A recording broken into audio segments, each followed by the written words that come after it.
in the 70s. And my mom worked with textiles, where they made bras and underwear by the millions of dozens. And they were shipped all over the world from factories from Western Pennsylvania. The steel mills started to close slowly. And finally this year, there is no more steel made in what was the second biggest city for steel making in the US. The textiles that my mom worked with have now all been shipped first to Latin America and now to Southeast Asia. Those jobs don't exist anymore. My dad cannot go to downtown Johnstown because he cannot bear to see what it is now. Empty storefronts, idled steel mills, and some interesting new life.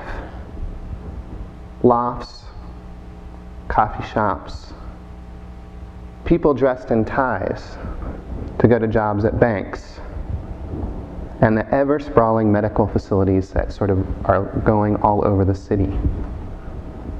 And technology jobs with people who are moving from Washington, D.C. because it's cheaper to outsource to the mountains of Western Pennsylvania. But it is not the same. The streets are quiet. The mills are quiet. The air is clean. And the rivers are green and not orange. But my dad can't work through. He said it's so hard for him to imagine what was, to see what is. And I think for many of us in the church, we know what was, and we struggle to deal with what is. And so our structures become a mourning of how things used to be in the past, rather than a recognition of what is present now, and a wondering about what is in the future.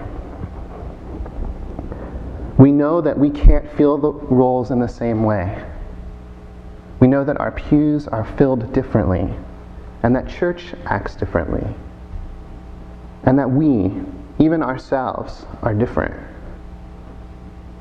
But the struggle is, how do we reconcile what we know, what we've been given as a gift from God, into the world that we live in?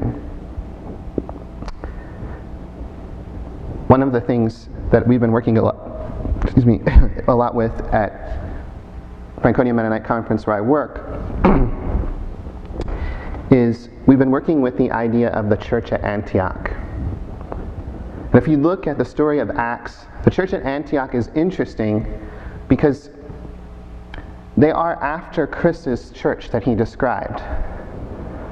Kriss said that he's interested in the first part of Acts where people are told to go out. And so they take that seriously. And soon new people come into the church. And immediately there are issues. Immediately they have issues. And many of the people who have been involved with the sending out and believing that Jesus told them to be sent out kind of want to back off because things have gotten a little crazier than they expected. Things are not like what they were. The people who are coming in the doors are not who they anticipated. And the Spirit is moving in a way that most people thought previously was unfathomable.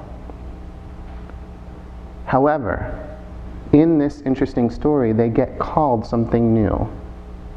And they get named Christians for the first time. And the world around them calls them that because they're so impressed by that something new is happening in these people's spirit, and something different is happening in their reality. That the world is actually the person, they name them. And there are all sorts of cool things that these people do at Antioch, sort of ways that they restructure themselves, so that the gospel continues to move from them into the world, beyond what they had known, beyond what they could imagine. They learn how to deal with conflict. It's not perfect, but they begin to figure out how to manage it. How to use the people and their relationships in ways that keeps the gospel moving. How to know that they have not yet arrived and it's not stationary, But the gospel continues to move and continues to challenge them to get through difficult questions.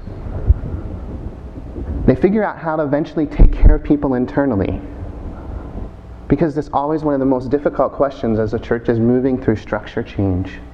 How do we take care of who we have already? And they figure it out.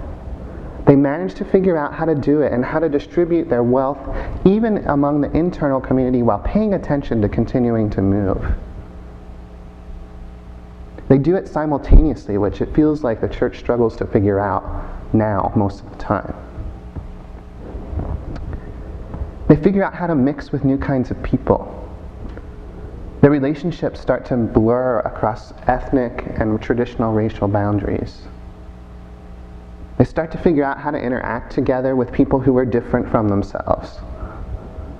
I don't know if it's so much as figuring it out, but they do it. And they start to learn to use new forms of technology.